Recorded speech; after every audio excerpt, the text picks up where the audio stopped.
Hello दोस्तों, राधे राधे, जय माता दी। आप सभी का स्वागत है हमारे चैनल पर। आज हमको सोमवार का व्रत की कथा सुनाने जा रहे हैं। सोमवार व्रत का व्रत भगवान जी को बहुत प्रिय है। ये धार्मिक परंपरा ही चली आ रही, बल्कि आस्था और संयम और जीवन संतुलन का प्रतीक है। जो भक्त सच्चे मन से सोमवार का व्रत रखकर भगवान शिव और माता पार्वती की पूजा करते हैं, उसके जीवन से दुख, दरिद्रता और वैवाहिक कष्ट दूर हो जाते हैं और जीवन में प्रेम, शांति और सुख का वास होता है। तो प्रिय भक्तों, कथा को अंत तक आप सभी ज़रूर सुनिएगा। तो चलिए फिर ये कथा सुनाते हैं एक ऐसे गांव की, उस समय की, जब धरती पर श्रद्धा और विश्वास का दीपक टिमटिमा रहा था। कई जीव अंधकार में जीते थे। एक छोटे से गांव में जहां जीवन की रीतियां सूर्योदय से सूरज तक बस 2 जून की रोटी कमाने में बीत जाती थी।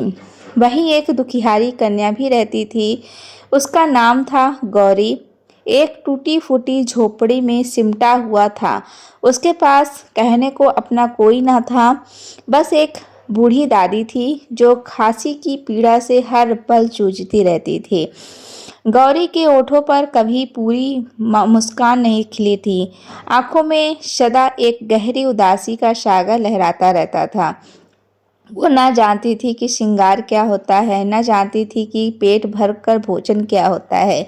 गरीबी ने उसके बचपन को ऐसा ले लिया था कि वह कब बड़ी हो गई खुद को पता ही नहीं चला।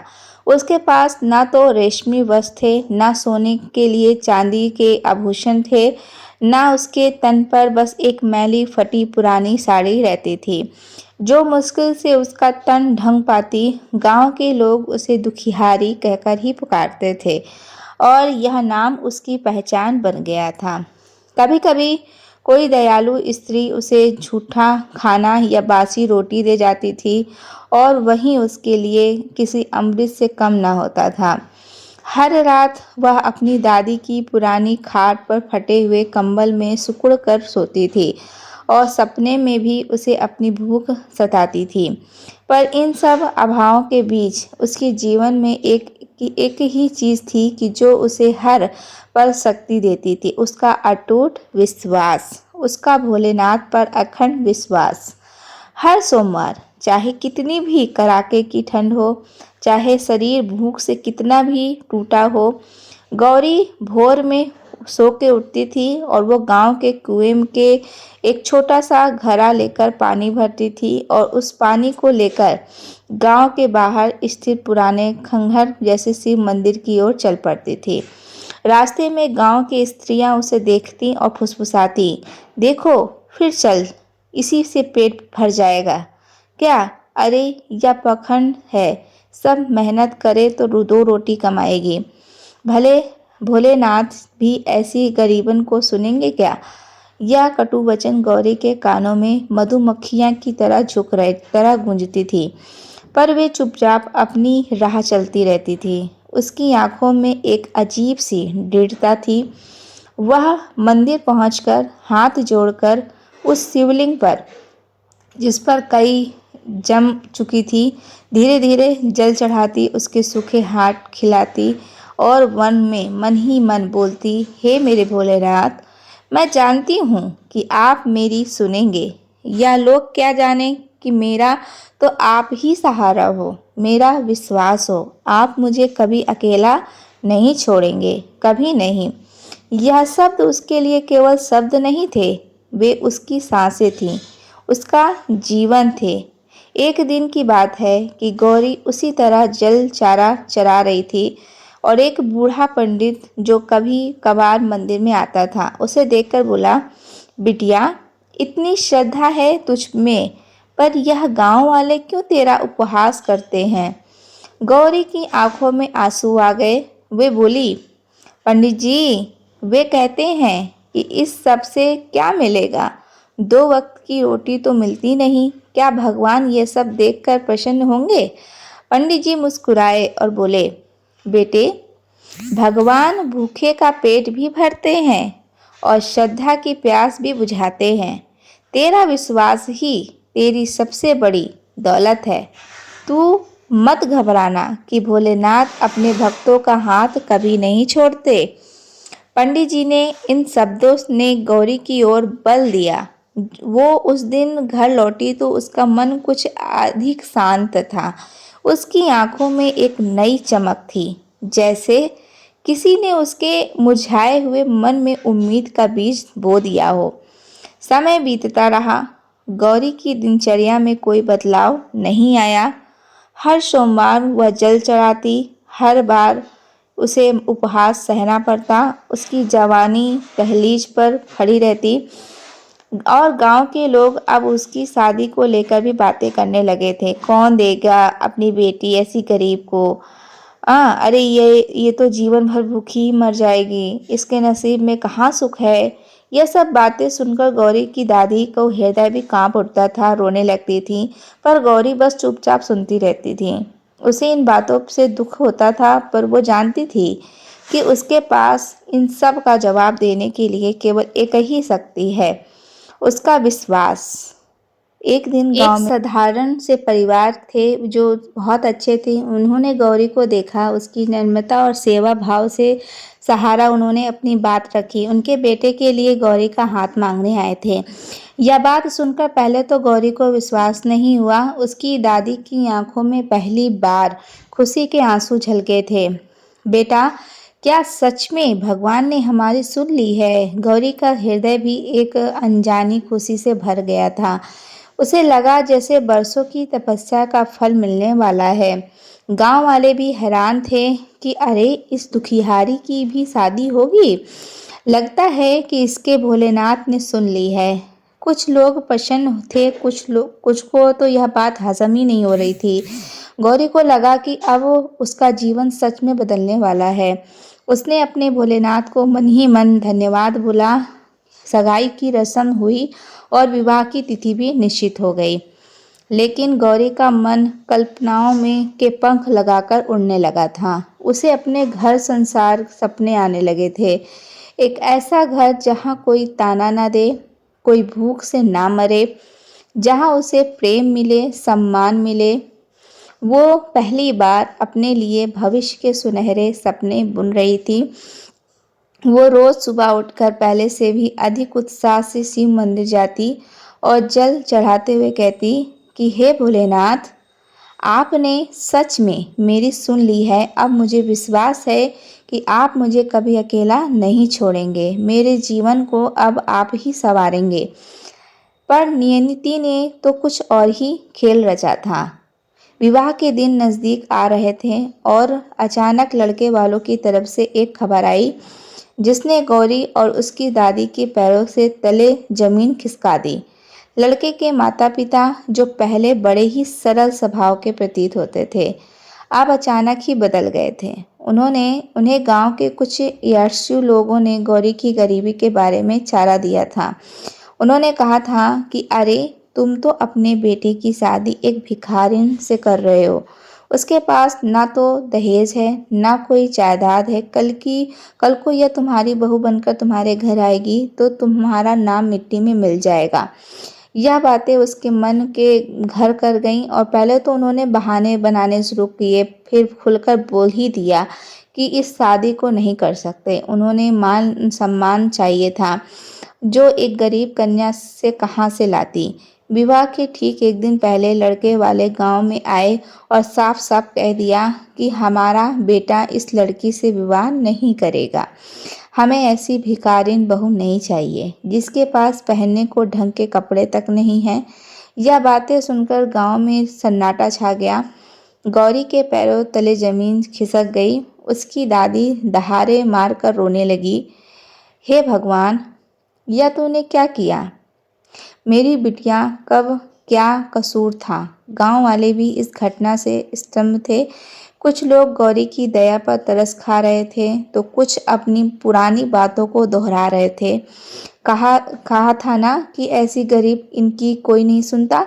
गौरी अपनी छोटी सी झोपड़ी के बाहर फटी हुई चटाई पर निर्जीव सी बैठी थी।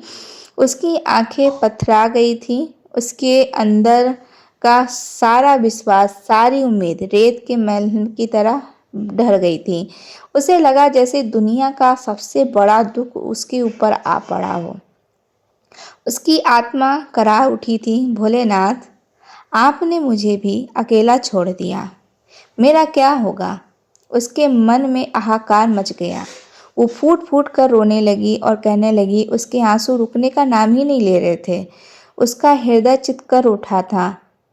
उसका रात हो चुकी थी। गौरी की दादी तो रोते रोते सो गई थी, पर गौरी की आंखों से नींद की कोसों दूर थी। वह अपनी झोपड़ी के बाहर चांदनी रात में बैठी आकाश की ओर तक ताक रही थी। तारे टिमटिमा रहे थे, पर उसे उन तारों में कोई चमक नहीं दिख रही थी। उसे लगा जैसे उसका उसका सारा जीवन ही अंधकार में हो गया हो। वह भोलेनाथ से बस बात कर रही थी और मन ही मन प्रार्थना कर रही थी कि हे मेरे महादेव, क्या मेरी भक्ति में कोई कमी रह गई थी? क्या मैंने कभी आपकी श्रद्धा में कोई ढोंग किया था? मैंने तो सदा आपको ही अपना सब कुछ माना था, पर आज मेरे जीवन का दीपक ही बुझ गया। मेरा तो अब कोई नहीं रहा। क्या अब मैं जीवन भर अकेली ही रहूंगी? मेरा कोई सहारा नहीं होगा। उसकी सांसें अटक रही थीं, शरीर कांप रहा था। उसे लगा जैसे अब उसके जीवन में कुछ भी शेष नहीं रहा। तभी अचानक एक दिव्य प्रकाश पुंज उसकी झोपड़ी के पास उतरा। गौरी ने भय और आश्चर्य से आंखें फाड़कर देखा। उस प्रकाश में मध्य एक साधु महाराज खड़े थे। उनका तेज ऐसा था जैसे 1000 सूर्यों का प्रकाश एक साथ आ गया हो। उनकी जटाएं बिखरी हुई थीं, शरीर पर भस्म लगी हुई थी और माथे पर त्रिशूल का तिलक चमक रहा था। उनके नेत्रों में ऐसी शक्ति, ऐसी करुणा थी कि गौरी उन्हें देखकर पलक झपकाना भी भूल गई थी। साधु महाराज ने गौरी की ओर देखा। उसके होठों पर एक मीठी सी मुस्कान थी। उनकी आवाज़ ऐसी गंभीर और मधुर थी जैसे किसी पवित्र नदी का जल बह रहा हो। पुत्री गौरी, शांत हो जाओ, मैंने तेरी पुकार सुन ली है। गौरी रुक गई और वो कुछ बोल ही नहीं पा रही थी। उसके मन में कई प्रश्न उठ रहे थे, पर कंठ सूख गया था। साधु महाराज उसके पास आए और उसके सिर पर अपना वरदान रख दिया, हस्त रख दिया। उनके स्पर्श से गौरी को एक अद्भुत शांति और ऊर्जा का अनुभव हुआ। उसकी आंखों से अब आंसू नहीं बल्कि आनंद की अश्रुधारा बहने लगी। साधु महाराज ने कहा, पुत्री, तेरी निष्ठा, पूर्ण विश्वास और अटूट श्रद्धा को मैं भाली भांति जानता हूँ। संसार के लोग भले ही तुझे तुच्छ माने, पर मेरे लिए तेरा स्थान सर्वोपरि है।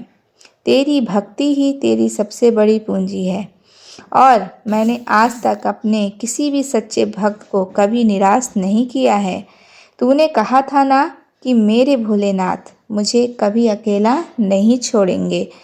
तो सुन, आज मैं तुझे यह वचन देता हूँ कि अब तू कभी अकेली नहीं होगी। तेरा जीवन सुख और समृद्धि से परिपूर्ण होगा। तेरे आंचल में कभी किसी चीज़ की कमी नहीं होगी। तू एक सुखी और सौभाग्यवती स्त्री के रूप में अपना जीवन व्यतीत करेगी। जो तेरी उपेक्षा करते हैं वे एक दिन तेरी महिमा गाएंगे। तेरा विवाह भी होगा और तू अपने पति के साथ सदा सुखी रहेगी। साधु महाराज के इन वचनों को सुनकर गौरी की आंखें में एक नई चमक आ गई। उसे लगा जैसे उसके सारे दुख एक पल में समाप्त हो गए हों। वो साधु महाराज के चरणों में गिरने वाली ही थी, तभी उसके एक और दिव्य प्रकाश पुंज उठा और साधु महाराज उसमें समाहित होते चले गए। पलक झपकते ही वे अदृश्य हो गए। वहाँ अब कोई नहीं था, बस गौरी अकेली बैठी थी और उसके हृदय में एक असीम शांति, अतुलनीय आनंद और दृढ़ विश्वास की लहरें उठ रही थी। वह समझ गई थी कि यह कोई और नहीं था, स्वयं उसके भोलेनाथ थे, जो साधु का रूप धार कर उसे आशीर्वाद देने आए थे। उसकी आंखों में अब भी आंसू बह रहे थे, पर यह दुख के नहीं थे, बल्कि खुशी के थे, कृतज्ञता के थे, आनंद के थे। सुबह हुई। गांव के लोग फिर से गौरी की दशा पर बातें कर रहे थे। तभी अचानक लड़के वाले जिन्होंने कल विवाह तोड़ने की घोषणा की थी वापस लौटे। उनके चेहरे पर पश्चाताप का भाव था। वे सीधे गौरी की झोपड़ी की ओर आए और उसके चरणों में गिर पड़े और बोले। पिता ने के रोते हुए कहा, गौरी बेटी, हमें क्षमा कर दो। रात भर हमें नींद नहीं आई। हमें लगा जैसे हमने एक बहुत बड़ा पाप कर दिया हो। हमें सपने में साक्षात शिव भगवान के दर्शन हुए। उन्होंने हमें फटकारा और कहा कि हमने एक निष्ठावान भक्त का अपमान किया है। उन्होंने कहा कि अगर हमने यह विवाह नहीं किया तो हमारा सर्वनाश हो जाएगा। बेटी, हम अपनी गलती समझ गए हैं और हमें कोई दहेज नहीं चाहिए, कोई मान सम्मान नहीं चाहिए। हमें बस तुम्हें अपनी बहू बनाना है। हम अभी इसी क्षण तुम्हारा विवाह अपने बेटे के करना चाहते हैं। गांव वाले यह सब सुनकर हल्के बक्के रह गए और लोग कल गौरी का मजाक बना रहे थे वे आज अपने कान पकड़कर खड़े थे। गौरी की दादी भी यह सब देखकर अपनी आंखों पर विश्वास नहीं कर पा रही थी। गौरी की आंखों में एक वही विश्वास चमक उठी जो पंडित जी के शब्दों के बाद आई थी। उसने अपनी दादी की ओर देखा और दादी ने स्नेह से उसका हाथ थाम लिया और उसी दिन बड़ी सादगी से गौरी का विवाह संपन्न हो गया। गांव के लोगों ने जो पहले उपहास करते थे अब उसे सर आंखों पर बिठा रखे थे। उन्होंने गौरी को और उसके पति को आशीर्वाद दिया। गौरी अपने ससुराल गई और वहां जाकर उसने देखा कि जिस साधु महाराज ने उसे आशीर्वाद दिया था उनके वचन सत्य हो रहे थे। उसके ससुराल में धान की कोई कमी नहीं थी और उसके पति भी बहुत नेक और कर्तव्यनिष्ठ थे। उन्होंने गौरी को अपार प्रेम और सम्मान दिया। जो लोग उसे दुखियारी कहते थे वे अब उसे सौभाग्यवती कहकर पुकारते थे। समय बीतता गया। गौरी ने एक सुखी और समृद्ध जीवन व्यतीत किया। उसके घर में बच्चों की किलकारियां गूंजने लगी। उसने कभी भी अपनी श्रद्धा को कम नहीं होने दिया। हर सोमवार को वो शिव मंदिर में जाती और जहां वो पहले जाती थी पूरे भक्ति भाव से शिवलिंग पर जल चढ़ाती।